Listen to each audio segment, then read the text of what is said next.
conversation with the new rep wasn't, hey, you gotta sell 10 policies a week. What if that first conversation was about what they're looking to get out of this industry? What they're looking to do? Do you think that might be a different, and all of a sudden you get to know them, their children, their families, their spouses. You get to know them a little bit. You get to know, does everybody have a past? Yep. And somebody's had a heartbreak. How many of y'all have had a heartbreak in the past? We've all had. How many of y'all have been done wrong by somebody in the past?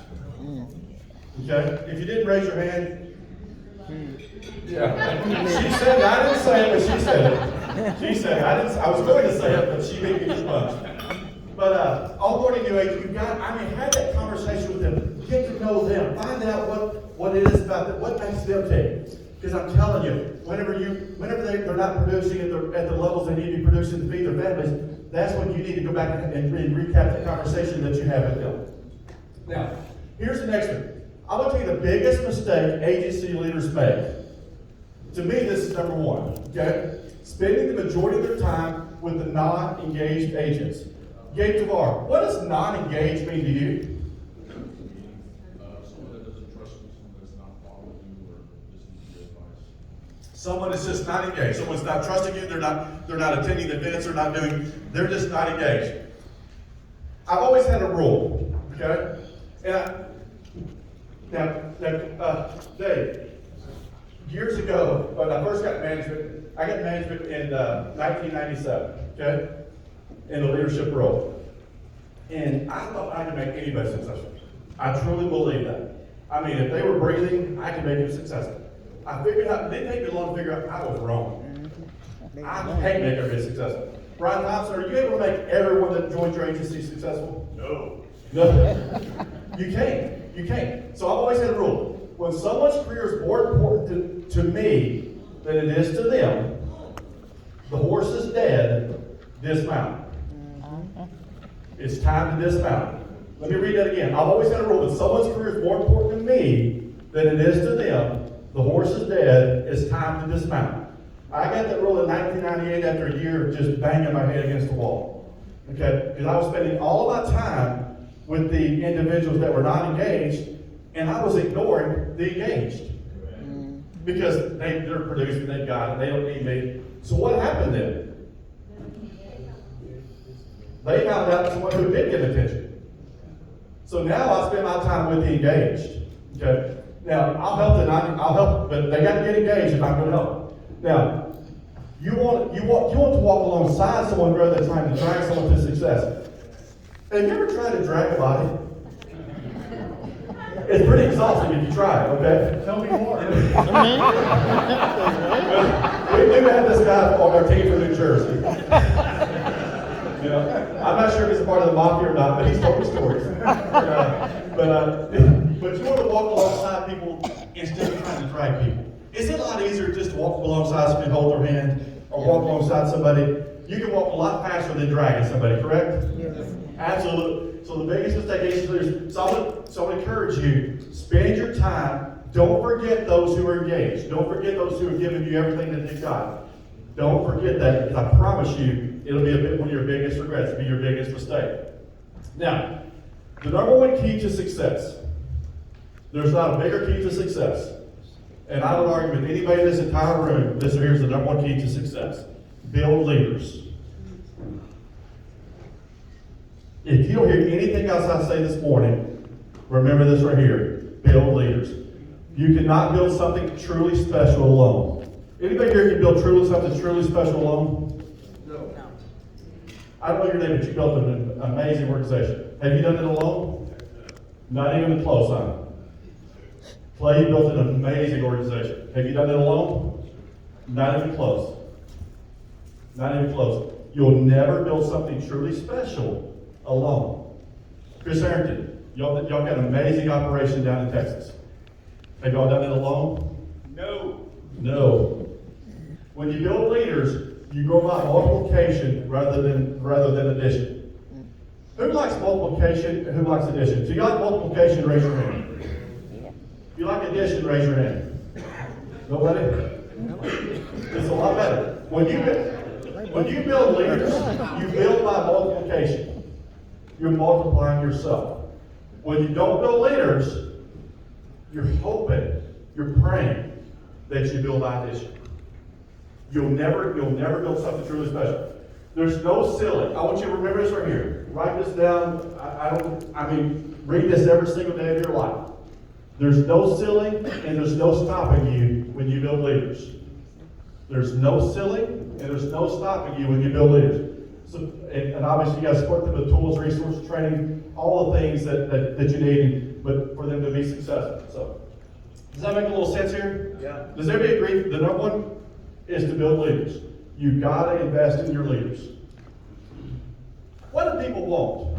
When people join your agency, what do they want? They want to make money. Do they want full transparency? Mm-hmm. Do they want full disclosure? Mm-hmm. Do they want no hidden agendas? Yes. Do they want honesty? Yep. Do they want integrity? Mm-hmm. Is that too much to ask? Not at all. No. Not at all. That's all you want when you join an organization. They want tools and resources to help them, and they want to be mentored, and they want to know what is bright.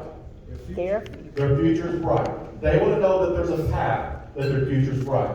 So when you're building something, to make sure they know that their future, make sure that you relate to them that their future is bright. Always be talking about what they want in the future.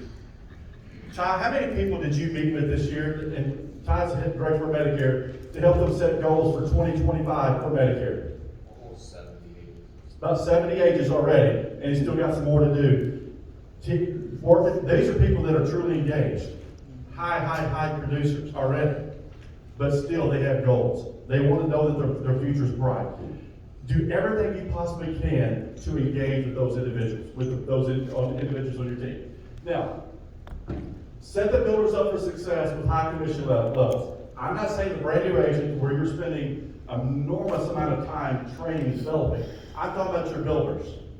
And some of you may disagree with me on this statement here, and that's okay. We don't all have to agree on everything, okay? But we can still be friends. But this right here is something where I've been criticized so much on this right here, more than anything I've probably ever been criticized on, is when I see a person engaged, a person that's a builder, I give them very, very, very high comps. And here's the reason I do that.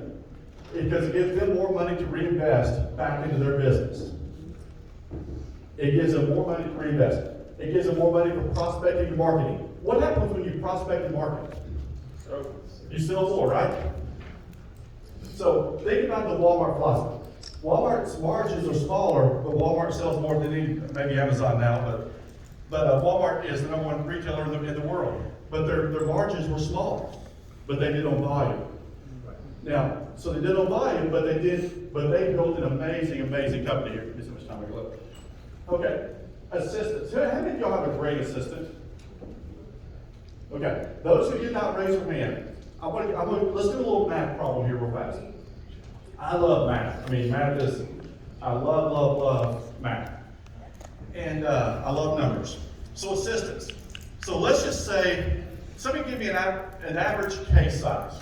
Can we say $1,000 for simplicity?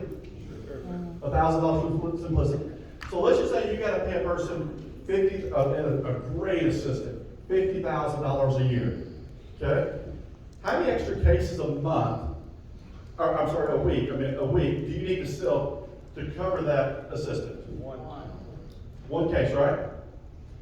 If you're spending 100% of your time with revenue generating activities, RGA, all of y'all heard that in the past, if you haven't, write it down, RGA. If you're spending 100% of your time meeting with clients, 100% of your time doing seminars, 100% of your time client facing, 100% of your time, you're spending an enormous amount of time preparing for clients and so forth.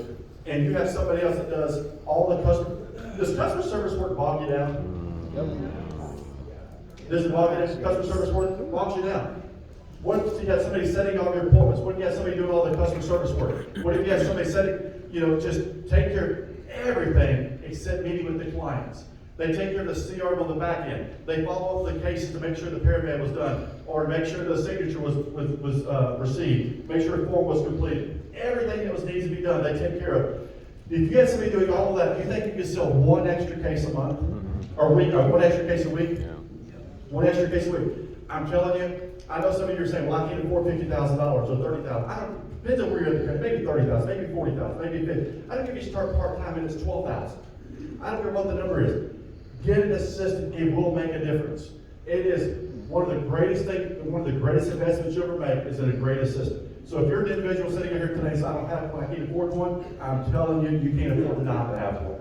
I promise you, it will change your life. It'll change your trajectory on what your business is. Office space, and then also, one of the things down here, office space, that way they can house agents. And the next one here is levels for recruiting.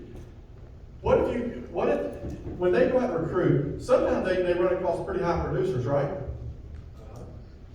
And it's kind of difficult to recruit some people. But the higher the levels are, the more of those people they're going to get. So just remember those things, because then you start adding to your agency. Brian Thompson, does levels for recruiting matter? Absolutely. There's certain people you can't get without it. So, now, you must consistently bring value and invest. Clay is consistently bringing value. He's consistently investing. I won't even ask you what this event costs or what the road show is going to cost for the next, 17 cities or something like that. I can't imagine what that's going to cost. It's not cheap, is it? Alexis. Yeah. So, but we're in competitive ministry, and let me tell you all a secret. Okay? If I tell you a secret, you promise you won't tell anybody. Okay.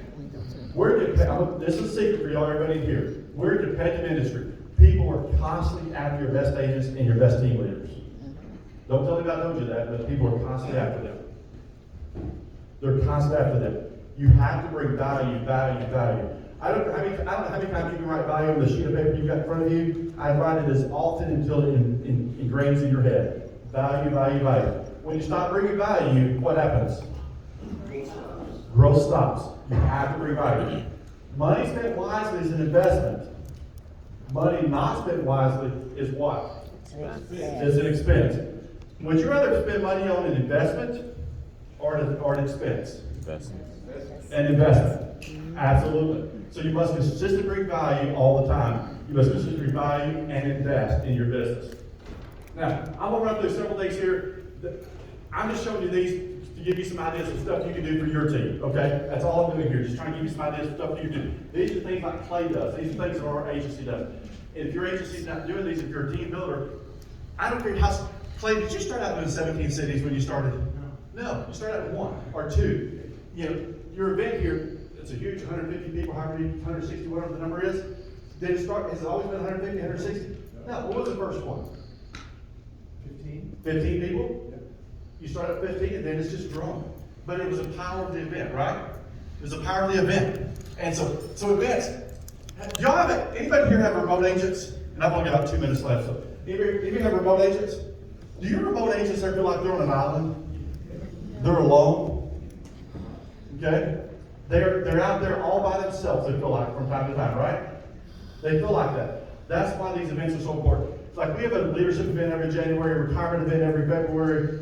We have a main event, that's our signature event of the year, with the awards gala every March, an agency incentive in April and a fall. And I didn't put them all on here. I just put some of the major ones on here.